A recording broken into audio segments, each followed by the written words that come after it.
ಕರ್ನಾಟಕದಿಂದ ಎಲ್ಲರೂ ದೀಪಾವಳಿಯ ಶುಭಾಶಯಗಳನ್ನು ಹೇಳ್ತಾ ಇವತ್ತಿನ ದಿವಸ ನಮ್ಮ ವಾಯವ್ಯ ಕರ್ನಾಟಕ ರಸ್ತೆ ಸಾರಿಗೆಯಲ್ಲಿ ಅದರ ಹೆಸರನ್ನು ಬದಲಾಯಿಸಬೇಕು ಮತ್ತು ಕಿತ್ತೂರು ಕರ್ನಾಟಕ ರಸ್ತೆ ಸಾರಿಗೆ ಸಂಸ್ಥೆ ಇಡಬೇಕಂತೇಳಿ ಭಾಳ ಜನರ ಬೇಡಿಕೆ ಇತ್ತು. ಆದರೆ ನಾನು ಕಿತ್ತೂರು ಕರ್ನಾಟಕ ಅಂದರೆ ಕೆ ಕರ್ನಾಟಕ ಅಂತ, ಈಗಾಗಲೇ ಕಲ್ಯಾಣ ಕರ್ನಾಟಕ ಇದೆ, ಎರಡೂ ಕೆ ಕರ್ನಾಟಕ ಇರೋದ್ರಿಂದ ಸ್ವಲ್ಪ ಕರೆಸ್ಪಾಂಡೆನ್ಸ್ನಲ್ಲಿ ನಾಳೆ ತೊಂದರೆ ಆಗೋದು ಅನ್ನೋ ಒಂದು ದೃಷ್ಟಿಕೋನದಿಂದ ಈಗಾಗಲೇ ನಾವು ನಮ್ಮ ಒಂದು ಬೋರ್ಡದಲ್ಲಿ ಅದನ್ನು ಠರಾವು ಪಾಸ್ ಮಾಡಿ ಸರ್ಕಾರಕ್ಕೆ ರಾಣಿ ಚೆನ್ನಮ್ಮ ರಸ್ತೆ ಸಾರಿಗೆ ಸಂಸ್ಥೆ ಮಾಡಬೇಕು ಅನ್ನುವಂಥದ್ದು ಪ್ರಸ್ತಾವನೆಯನ್ನು ಸರ್ಕಾರಕ್ಕೆ ಕಳಿಸಿದ್ದೀವಿ.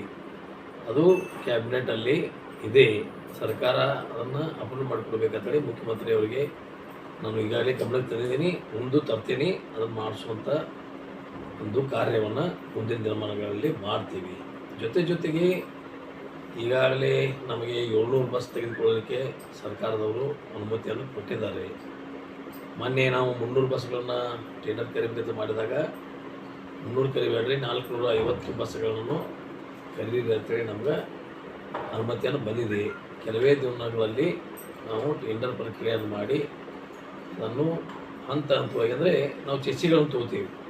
ಡೈರೆಕ್ಟ್ ಬಸ್ ಅದನ್ನೆಲ್ಲ ರೆಡಿಯಾದ ಬಸ್ ಸಿಗೋದಲ್ಲ. ಚೆಸ್ಸಿ ತೊಗೊಂಡು ಅದು ಕಟ್ಟಲಿಕ್ಕೆ ಕೊಡ್ತೀವಿ. ಅದನ್ನು ಕಟ್ಟಿ ತಿಂಗಳಿಗೆ ಒಂದು 20 ಬಸ್ಗಳನ್ನ ಕೊಡ್ಬೋದು.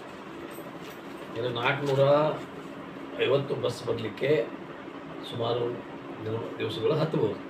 ಅದಕ್ಕೆ ಬಂದ ಹೇಗೆ ನಮಗೆ 20 ಬರ್ತಾವೋ, ಎಲ್ಲಿ ಭಾಳ ಅವಶ್ಯಕತೆ ಇದೆ, ಯಾವ ತಾಲೂಕು, ಯಾವ ಜಿಲ್ಲೆ, ಯಾವ ಡಿಪೋದಲ್ಲಿ ಅವಶ್ಯಕತೆ ಇದೆ ಅಲ್ಲಿ ಕೊಡುವಂಥ ಕೆಲಸಗಳನ್ನ ಮುಂದಿನ ದಿನಮಾನದಲ್ಲಿ ಮಾಡ್ತೀವಿ. ಜೊತೆಗೆ ನಾವು ಇವತ್ತಿನ ದಿವಸ ವಾಯವ್ಯ ಕರ್ನಾಟಕ ರಸ್ತೆ ಸಾರಿಗೆಯಲ್ಲಿ ಸಿವಿಲ್ ವರ್ಕ್ಗಳನ್ನು ಒಂದು 30 ಕೋಟಿ ರೂಪಾಯಿ ಸಿವಿಲ್ ವರ್ಕ್ಗಳನ್ನು ಈಗ ಮೊನ್ನೆ ಟೆಂಡರ್ ಪ್ರಕ್ರಿಯೆ ಮಾಡಿ ಪ್ರಾರಂಭ ಮಾಡಿದ್ದೀವಿ.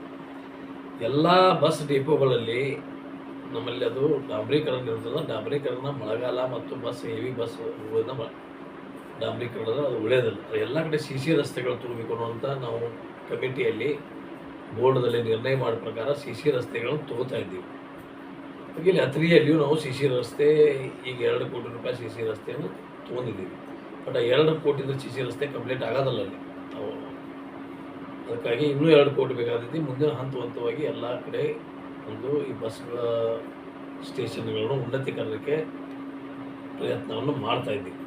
ಆಮೇಲೆ ಈ ಶಕ್ತಿ ಯೋಜನೆ ಬಂದ ನಂತರ ನಮ್ಮ ಸಾರಿಗೆ ಸಂಸ್ಥೆ ಲಾಭದಲ್ಲಿ ಬಂದು ನಾವಿವತ್ತು ಎಲ್ಲ ನೌಕರರಿಗೆ ಯಾವಾಗ ನಾವು 15 ತಾರೀಕು 20 ತಾರೀಕು ಏನು ಸಂಬಳನ ಕೊಡ್ತಿದ್ವಿ, ಅದನ್ನೀಗ 1ನೇ ತಾರೀಕು 2ನೇ ತಾರೀಕು ಸಂಬಳವನ್ನು ಕೊಡ್ತಾ ಇದ್ದೀವಿ. ಸಾಕಷ್ಟು ನೂರಾರು ತೊಂದರೆಗಳಿದ್ದಾವೆ.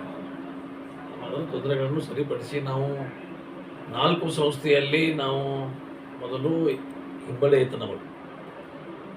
ಕಲ್ಯಾಣ ಕರ್ನಾಟಕ, ವಾಯವ್ಯ ಕರ್ನಾಟಕ, KSRTC ಮತ್ತು BMTC ಒಳಗೆ ಈಗ ನಾವೇ ಫಸ್ಟ್ ಸ್ಥಾನದಲ್ಲಿ ಬಂದಿದ್ದೀವಿ. ನಮ್ಮ ವಶೀಲಿ ಅಂದರೆ ನಾವು ಲಾಭದಾಯಕ ಆಗಲಿ ಎಲ್ಲದ ಕಡೆ ಬಂದಿದ್ದೀವಿ. ಮುಂದಿನ ದಿನಮಾನಗಳಲ್ಲಿ ಮತ್ತು ಇದನ್ನು ಹೆಚ್ಚಿಗೆ ಸರ್ಕಾರದ ಸ್ವಲ್ಪ ಕಡೆ ನಾವು ಹೆಚ್ಚಿಗೆ ಅನುದಾನವನ್ನು ತೆಗೆದುಕೊಂಡು ಒಂದು ಒಳ್ಳೆಯ ಥರದಿಂದ ಪ್ರಗತಿ ಮಾಡಲಿಕ್ಕೆ ಪ್ರಯತ್ನ ಮಾಡ್ತಾಯಿದ್ದೀವಿ. ಸರಿ, ಜಿಲ್ಲೆಗಳಿಗೆ ಇದು ಅನ್ವಯ ಆಗುತ್ತೆ ಅಂತ 6 ಜಿಲ್ಲೆಗಳಿಗೆ ಬಾಗಲಕೋಟ್, ಬೆಳಗಾವಿ, ಧಾರವಾಡ, ಗದಗ, ಕಾರವಾರ ಮತ್ತು ಇದು ಹಾವೇರಿ 6 ಜಿಲ್ಲೆಗಳಿಗೆ ಇದು ನಮ್ಮ ವಾಯವ್ಯ ಕರ್ನಾಟಕ ಎಷ್ಟು ನಮ್ಮ ವ್ಯಾಪ್ತಿ ಐತಿ ಅದಕ್ಕೆಲ್ಲ ವಾಯವ್ಯ ಕರ್ನಾಟಕ ತೆಗೆದು ನಾವು ರಾಣಿ ಚೆನ್ನಮ್ಮ ಸಾರಿಗೆ ಸಂಸ್ಥೆ ಅಂತೇಳಿ ಮರುನಾಮಕರಣ ಮಾಡಲಿಕ್ಕೆ ನಾವು ಸರ್ಕಾರಕ್ಕೆ ತಿಳಿಸಿದ್ದೀವಿ. ನಾವು ಸರ್ಕಾರ ಅಪ್ರೂವ್ ಮಾಡಿದ್ರು ಎಲ್ಲ ಬಸ್ಗಳ ಮೇಲೆ NWKRTC ಏನಿದೆಯಲ್ಲ ಅದ ರಾಣಿ ಚೆನ್ನಮ್ಮ ಸಾರಿಗೆ ಸಂಸ್ಥೆ ಅಂತೇಳಿ ಬರ್ಸಲಿಕ್ಕೆ ಶುರು ಮಾಡ್ತೀವಿ. ಏನಾದರೂ ವಿರೋಧ ಆದರೆ ಇದಕ್ಕೆಲ್ಲ ಅಂತ ಇದಕ್ಕೆ ಯಾರು ವಿರೋಧ ಮಾಡ್ತಾರೆ? ಇದೊಳಗತಿ ಆಯ್ತಲ್ಲ, ಕರ್ನಾಟಕದಲ್ಲಿ ಇದಕ್ಕೆ ಯಾರು ಬಸ್ಸರು ಎತ್ತದಲ್ಲ ಅನ್ನುವಂಥ ನಂಬಿಕೆ ನನಗಿದೆ.